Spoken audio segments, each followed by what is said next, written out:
Hello, my name is Frederick Anefi, and you are welcome to your PowerPoint lessons for today on Fred Excel. We are continuing with our animation trick 3 called Play in a Flip-Flop Order trick. And this is how it works. When you go to the PowerPoint mode, the moment you click, the least important subject will pop up, so it follows in that order, and the most important one will be the one to come in last. When you do this, at least it keeps your audience to really focus on your presentation. And we'll go through the process of how to create the play in a flip-flop order trick.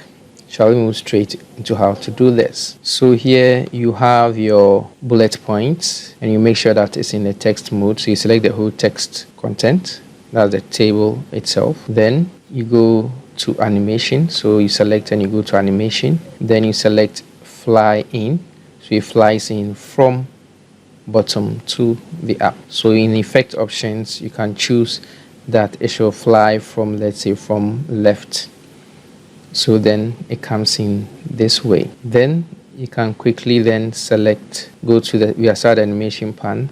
Your animation pan, you can set it on by just clicking on the animation pan, and you have it here.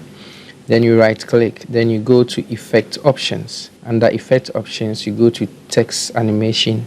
In here, you check the in reverse order, and you click on OK. This will really flip flop it. So you see it now comes with the list now till the last in a flip flop order. Now to show it in animation mode, you just go into the slideshow mode, and when you click it, the list one comes first in that order, and this is what I call the animation trick 3, play in a flip-flop order. Thank you very much, and continue to follow us on this channel, Fred Excel. Have a wonderful day. Bye-bye.